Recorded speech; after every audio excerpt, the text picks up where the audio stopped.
Hey guys, so I did one of these videos prior to season 2 coming out, and I think about 3 people watched it, but I am not letting myself get deterred by that. I have a lot of thoughts, feelings, and opinions, so we're going to dive in today and talk about season 2. I had planned to do episode 1 and 2 together, but then I did my rewatch like an hour ago. Started writing some notes and realized that I had maybe a lot more thoughts, feelings, and opinions than I thought. So me and Greg, this is Greg if you haven't met him before, or Greggies, we are gonna drink some tea, we're gonna do my makeup, and we're gonna talk about season 2. Greg's gonna give us his completely unbiased opinion on Newton the Corgi. And yeah, we're just gonna have a little bit of a chat about it, I guess. So I've got some tea. I guess I should I tell you the kind of tea I'm drinking? I don't know, it's a ginger nut tea. It's supposed to taste like a ginger nut biscuit. I don't know if it does, it's like kind of gingery. I tried to get some of the, the Republic of Tea, made Bridgerton tea, and I was like, that's gonna be perfect. But it doesn't ship outside the US, so not so perfect, I guess. That's the downside of living in Australia, but here we are. It's a hellhole down here, guys. So it's a ginger nut tea, it's kind of nice. I need to get some more. He's getting distracted already. He's not a very dedicated co-host. Music you can hear in the background is my playlist for the stupidest AU I've ever written. It's a post-Jurassic World AU. Give that a look if you're into it. But anyway, let's dive in, I guess. Starting from the let's do some like general thoughts I had on this season. I overall really enjoyed it. I overall really enjoyed it. I think obviously it's really different than the source material. That's, no one's denying that. And like, did I love, I guess let's call it the Edwina of it all. Did I love that storyline? No. I'm not sure. And we'll get into this a little bit later when we do episode 6, I guess. Like, did I love that they let it get all the way to the fucking altar? No, that was fucking wild. At one point I was genuinely like, well, I guess they're getting married.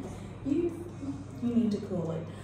Like, I guess they're getting married, that's it, you know, like, we're done here. But yeah, I think overall, like, the story that they related is really honest, and it's probably a little bit more honest than the source material. I know it's copping a lot of flack for it being like a cheating trope, but at the same time, like, my friends, they had a physical affair in the original novel. Like, that's something that genuinely happened. That's the Regency equivalent of fucking a sister's boyfriend, I guess. So I don't really know what we expected there, but alas, I'm getting ahead of myself. Let's just talk about episode 1 for now, otherwise we're gonna be here all day and I'm gonna run out of makeup, and Greg's definitely gonna run out of patience, so he's already losing it a little, but you can't drink that, buddy. No.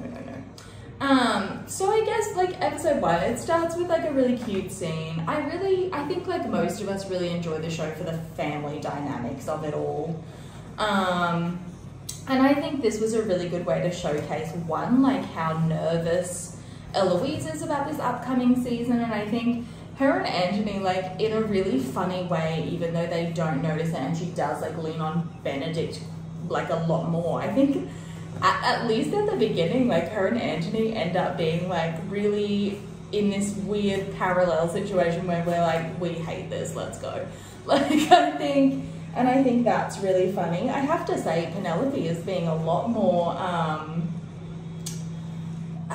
let's say she's planning her little reveals a little bit more this season. That took quite a bit of timing to get it to interrupt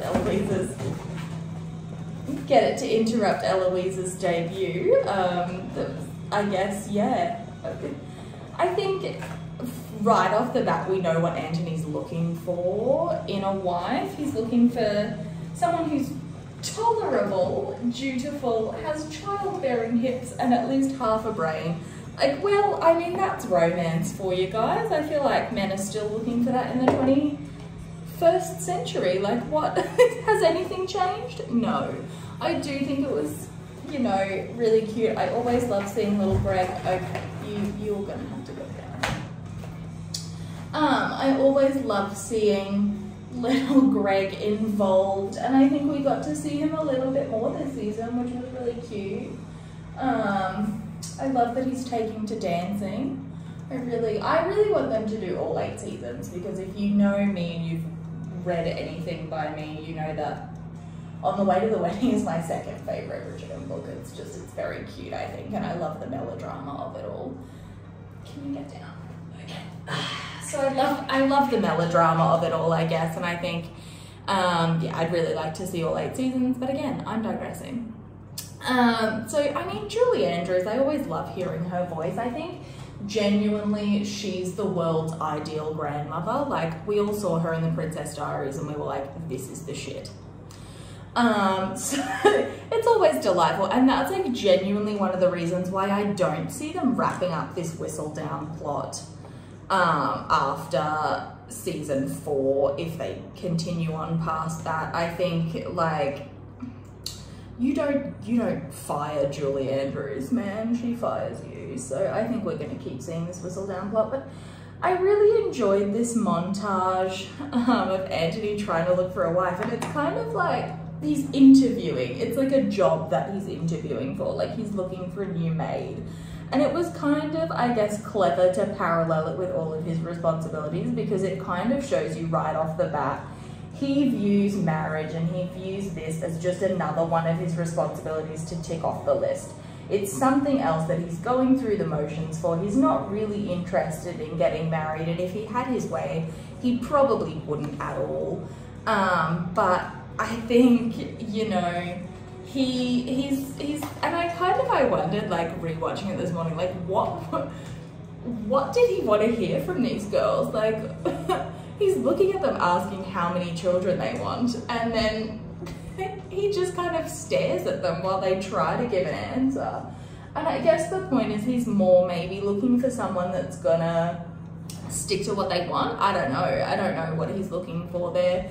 Interesting answer. Interesting that he also kind of asked about, like, how would you manage a household? I guess that's gonna be her concern. I don't know, man, this was a hot mess. It's like the worst speed date I've ever seen in my entire fucking life. Like, bro, he's got his little list and he's just going about. I really love the soundtrack in this moment. Like, the whitest thing about me, other than the fact you just saw I put fucking white foundation on, is that I still love Nirvana. So I guess I was excited to see that on the soundtrack just a little bit. I really love a bit of Nirvana.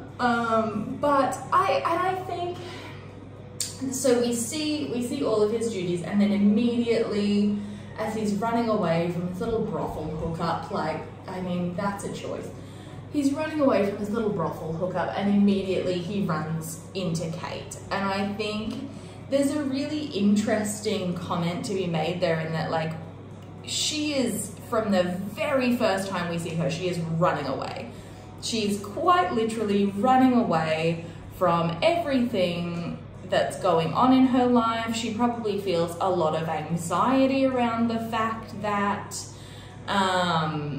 you know, she's in this new place and she has this responsibility she feels to her family, and, you know, that's a lot to take on. And I think we see her a few times through this series, like, really start to, the cracks are starting to show, you know, like, she's been taking on this role for, I think she says later in this episode, 8 years, and it's kind of implied that that's around the time her father died. He's been dead for 8 years, which is a long time, I think, considering that the grief that, like, her and Mary seem to feel is still very fresh, I think, in a way. It still seems really fresh. I think, at least in the beginning of the series, Mary doesn't really seem to be connecting with this situation at all. She's kind of, I think again, sort of going through the motions like they all are. Like we see, I think this season is a really interesting comment on grief and the way it shapes our relationships with our family, the way it shapes our relationships with other people. And I think, yeah, at the beginning, like Mary's not really connecting with the fact that this is something she has to do. And I think she's just kind of let Kate shoulder this burden, and we're going to get into why Kate feels the need to do that a little bit later on, and why I think that's so fucking tragic, honestly. But yeah, I think that it seems very fresh, and she's kind of just running away from the anxiety she probably feels. And this is kind of the one thing, the one like moment she takes for herself. We see consistently in the series, this is the one moment she's taking for herself. And I think it's really fitting that in that moment, that's when she meets Anthony. Like when she's taken a moment for herself, because we're gonna see that that's really the step they need to take through this season. They need to step up and say, you know what, enough's enough, this is what I want. And I think we see that right off the bat with this scene. And it's like, it's a really cute scene. Like you can see they're kind of really into it right off the bat. He's giving her that really like, ugh, horny sort of smile. And she's really into it. I think it's really funny that like right off the bat, you see the fact that she's so determined to believe that like everyone, you know, like she's so determined to show everyone that she knows exactly what she's doing. She doesn't need anyone's help. She is there to be self-sufficient, and immediately she's going in the wrong direction. Like I think that's a really interesting comment on her character, and I think Anthony's little smile when he realizes that no, she's not married is kind of cute. Like they're kind of really into it. And I think, you know, he is really wary of this like strong connection that he feels to her, because he's felt this before. He felt it with Sienna, and that went to nowhere. And I've commented a lot before on like how I view his relationship with Sienna as another like kind of self-loathing tendency, because he knows it's never going to work out, but he wants to believe that he could do this if he wanted to. Like he wants to believe that things could be different if he wanted it to be, even though it probably won't be, you know. And I think that's a really interesting comment. And from the outset, like his relationship with Kate is kind of the same. It's someone he believes that he can't have. Like genuinely there's no reason why he can't, but he believes he can't have her. And I think that this first meeting for them both kind of really shows you where they're at with their characters. So I really liked that change. I think the way that we're introduced to Mary and Edwina is kind of really interesting in the after, because you immediately see the difference. And I have to say, I noticed this morning, like Lady Danbury has the most fucking dramatic portrait of herself above the mantle, and it's such a mood. Like they're amazing. And I think, you know, immediately we're sort of introduced to this situation where Lady Danbury's like in a way taking pity on the Sharmas, right? Like she's taken them in. It's kind of like, oh, these poor little girls, like let's take them in. Their mother ruined herself. And I liked the change in Mary's backstory, and I liked it for a couple of reasons.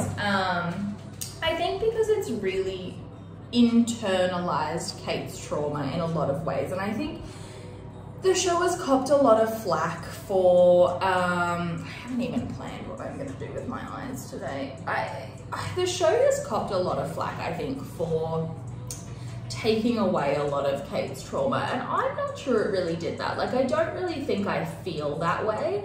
It changed it a lot, and it also changed Anthony's, but the reason that it works in the book and the reason, like, and what translates to screen are two very different things. It works in the book because we see their internal monologue. I think something like Anthony's fear that he's going to die young, and Kate's fear of thunderstorms and her like insecurities that she feels, which by the way, I'm really glad they didn't bring up the fact that Kate feels insecure physically to Edwina, because I think it's a bit of a stretch given Simone Ashley. But, which obviously like external looks and internal feelings don't always match, 100% get that. But also like I think it would have been a bit ridiculous. But I think, yeah, I really enjoyed Mary's storyline because I think she didn't have a storyline. Let's call it Mary's backstory. It's another thing.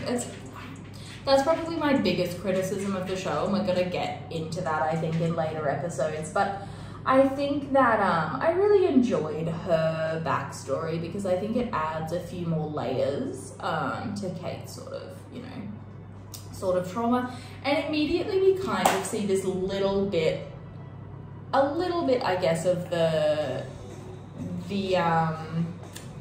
dynamic between Mary and Edwina. Mary doesn't even know where Kate is, which is kind of hilarious. Doesn't even know where her child is, and she's kind of like, Kate's gonna get violent here, and I'm a bit concerned, and I love that for her. I think that's a real vibe. So Kate comes in, we can immediately sort of sense the tension between Lady Danbury and Kate, and I think, Newton, baby. I think that's, again, like a really interesting dynamic, and I think there's a real sort of like mentorship going on, and we see that particularly in episode 2, so I'll leave that for then. But there's a real sort of like kinship between the two of them in a way that they don't want. And you know, Kate starts telling us that Edwina's, you know, she's very skilled, she plays multiple musical instruments, she dances, she speaks multiple languages, and I think the implication that Kate's not telling us there is that she knows all of these things as well. She is the one that taught them to Edwina. I don't think French tutors were very common in India at the time, but I'm not an expert on that. And I think there's obviously some inherent like things about Kate's storyline that I honestly don't think I'm best placed to talk about, because I'm not South Asian. I don't have that background. I am an immigrant to Australia, but as a white immigrant, like, it's not the same. I'm a white immigrant, I came from the UK. It's not the same thing 100%, so I can't really speak to that, and I think there's a lot of blogs on here that can, if you're interested in that. But I will say I think a lot of the criticism that people have had is that they find Kate's character really unrelatable now, and I didn't feel that way. I think I honestly felt more like, I mean, why does she have to be relatable in the first place is really one of the questions, but I think I felt more of a kinship with her this season than I had in the book. I don't know, I love Kate Sheffield as a character, but I think Kate Sharma is a much more well-rounded character. So anyway, we immediately, and yeah, the implication is that Kate could do all of these things as well, because someone had to teach Edwina those things. Someone had to teach her that. So she could do these things as well, and I think the implication now is that she's too old. Whether it's that they didn't have the money at the time to go to England when Kate was young, and I think I'm going to talk a little bit more on that in a second. That scene sort of between her and Lady Danbury, where this sort of plot unravels as to why they're there in the first place. But I think Kate's just as capable as Edwina. She's just forcing Edwina to the forefront, because as we see from that plot, Edwina's grandparents, Mary's parents, have said that if Edwina marries an Englishman of nobility, then they will provide a dowry and they'll then provide for Mary. And I think all of that is sort of hidden away. And I think when that unravels, we see, and Simone actually does such an amazing job of like conveying things through her eyes. Like, she shows far more emotion on screen with like 25 people watching her than I can in my real life when things are actually happening to me. So like, well done to her, and I think she's an incredible actress for that. But I think, like, you see there's an implication there that, you know, we then find out, as I said, that it's been about 8 years Kate's been planning this for Edwina, and I think the implication there is, so Edwina's 18 in the show, and I think given how protective of Edwina Kate is, do we really think it's realistic that when she found this out, she had written to her grandparents and said, like, so my 10-year-old sister, I'm willing to marry her off, what's good? I don't think that was the case. I think the implication of that is kind of that Kate probably wrote to them herself to offer herself in marriage, and I think then they weren't interested. I think they were possibly quite casually cruel about it. So I think that's, that's going on, because she seems very certain that they don't view her as a familiar relation. She seems very certain that she can't marry well for money. And the questions kind of come up like, well, why didn't she just marry someone in India? Like, it's a plot hole, babes. We had to get there somehow. Like, it's a plot hole. I think, yeah. But I think it's really sad that Kate kind of views this as like, this is what Mary and Edwina deserve. This is the life I took from them when she married my father. Like, she's loved me like a mother should. She has taken care of me, and I owe this to them. I've taken this place, and it's sort of like an indicator right off the bat that Kate doesn't view herself as worthy of love unless she's being useful. So unless she can be useful to her family, she doesn't really think she deserves their attention at all. And I think that's really sad, but it's also very relatable, because, all of us want to repay kindness. And I think there's a real line between letting that go too far and like feeling what you deserve is often asking for what you deserve is really difficult. And I think that is a much more relatable insecurity to have, rather than just like, I don't think I'm very pretty. But yeah, I don't know. I really liked this Kate. I really liked the portrayal of her. I really liked her internal things. And I love, as we get further through the series, you can see all of those things start to play out and what they really mean for her. We also see in that like first scene that she has between her and Edwina, you can see that Kate is like, she has resigned herself to the fact that this is her life, but like she's holding that dress up to herself. This is not what she wants. She wants something different. She wants something more. And I think it's really sad that like in a way Edwina doesn't really see that. She just kind of brushes it off. And I think there's obviously a lot of things going on for Edwina this season. We're gonna get more into it, but it's sad. And I think that scene really shows the relationship that they have there. Edwina just wants to be loved, but we can see that like there's a real difference, I noticed at least, between her personality in this scene and when you see her with Anthony later on.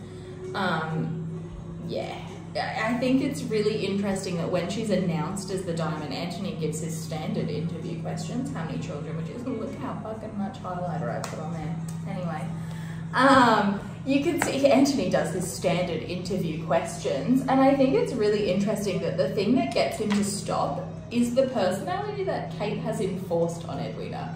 Like, you kind of know that this is what she's trained for, this is what she's gonna do. Like, she has got these answers down pat, and it makes me really chuckle that like that's kind of, it's the personality that Kate has forced on her. I finished my makeup and I have like a million more things to talk about, but I think, yeah, you can see a stark difference there. And I think I'm a little disappointed, I guess, because I think that most of Edwina's growth comes as a result of this relationship with Anthony, and I feel like there was probably room for there was room for growth outside of that, I think. And I think it's a bit disappointing, obviously, that we didn't get to see that. And maybe she'll come back, but I don't think Charithra Chandran's gonna come back. And that's sad, because I think she gave like some really incredible performances. That scene in episode 6 is like, it's replaying on my mind on repeat, but we're not talking about that. So the Debras and the Sharmas get to this ball. They get to the Danbury ball and immediately we can see Kate's kind of been studying. She knows who the major players are, well some of them. Where she got this information, I have no idea. She's sent to England for some little miniatures. I'm not really sure. Bit of a plot hole there yet again. And I loved the scene, you know, we've got everyone gossiping about Mary, and it's interesting that Portia and Lady Cowper said our season.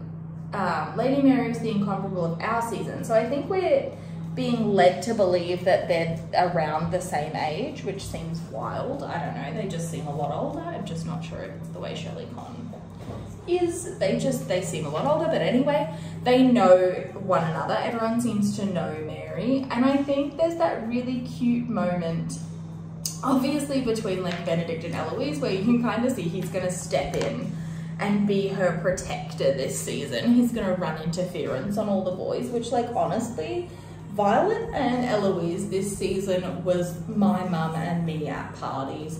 My mum loves interacting with people. She's a very social woman and I love that for her, but it is just not me at all.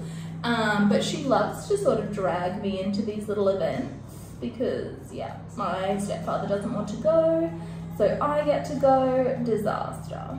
Anyway.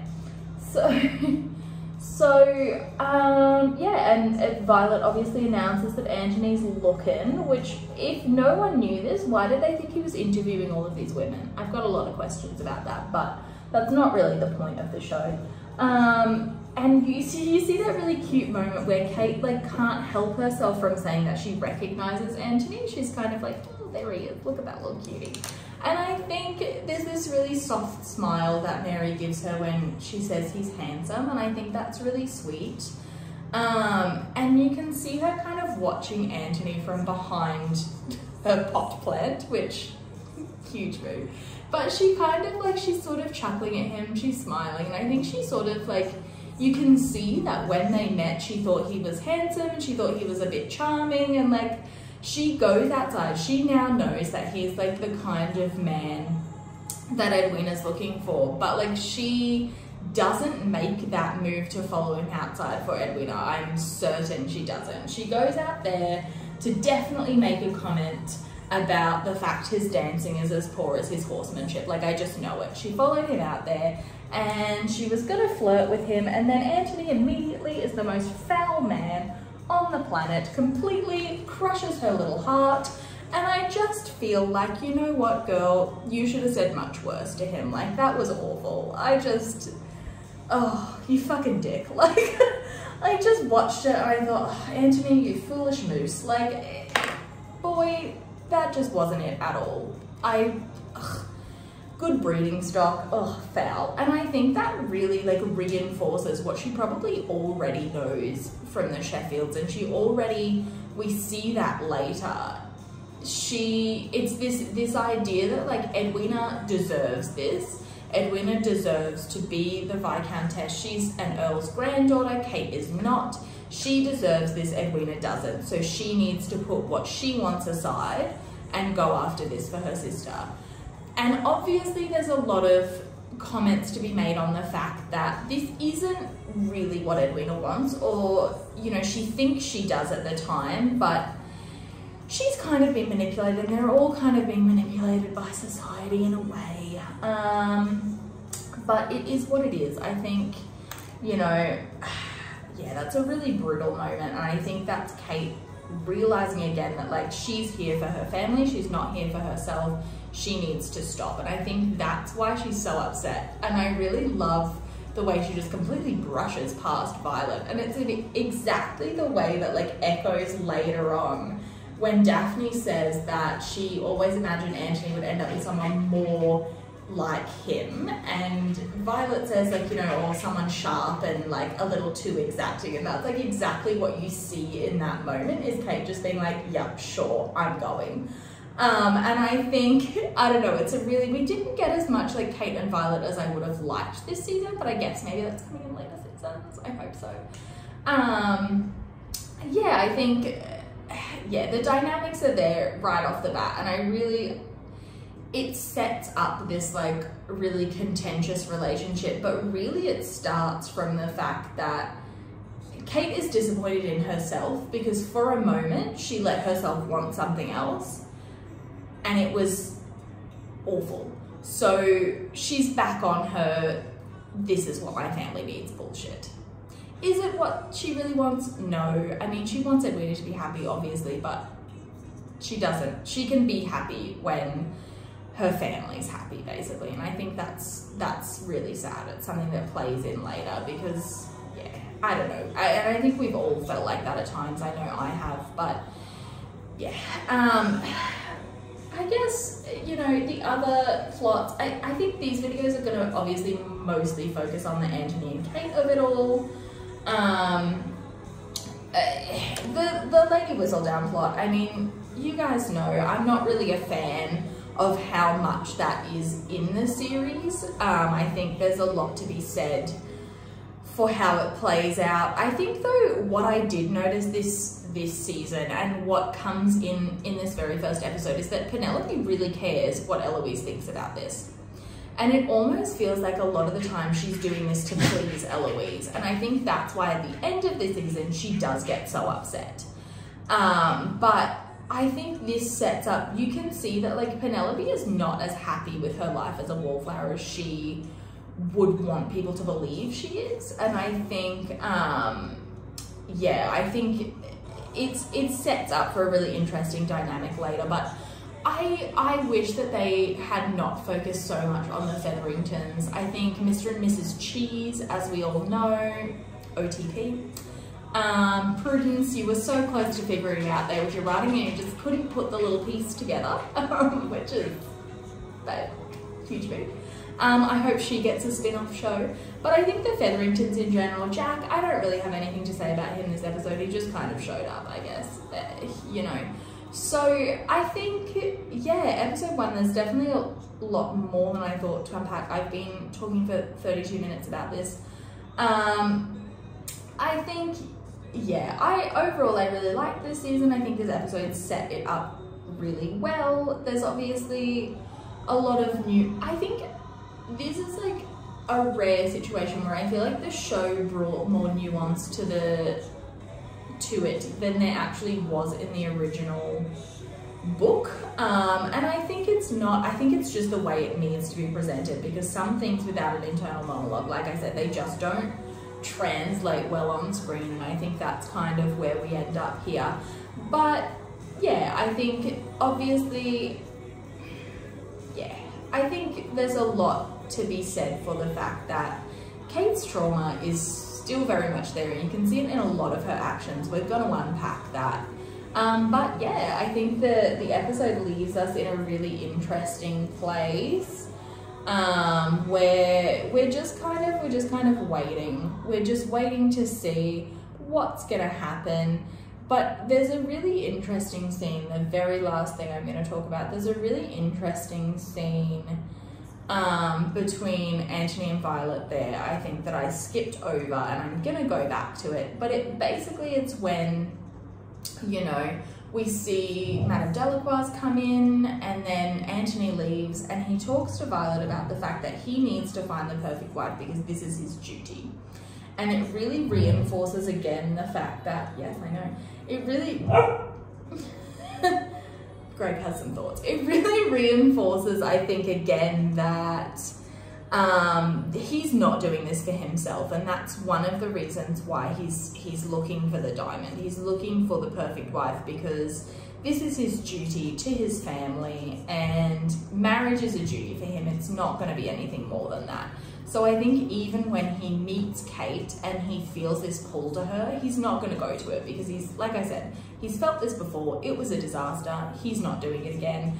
And I think this like idea of like really being duty bound is really, it's through all of the storylines this season. You know, Portia feels it to her children. That's why she goes on this whole scheme. Eloise feels this duty because she sees how happy her mum was when Daphne was so successful, and she wants to be that, but that's not her. She doesn't know how, and she's disappointed in herself in a way for feeling this way. And I think, you know, I really hope in later seasons we see Violet open up to the fact that there's huge differences between her children, and it's just something that she needs to work through with them. And we see her later trying, but it's not really, you know. And I think Judy is at the heart of this show, but I think it's really interesting to see these characters kind of open up to more than that as we go through. So I don't know, this episode was kind of useless. I mean, this one that I'm doing right now is kind of useless. I don't think anyone's gonna watch it, but here we go. I'm probably gonna do my episode 2 one tomorrow. We're gonna talk about what I think happened to Nectar the horse. Wild that you would just buy a whole horse for someone. Like, Anthony, slut boy, please calm down. But yeah, I think, yeah, this episode sets it up really well, and that's about all I have. So I am going to review episode 2, and we will check back in tomorrow. See ya.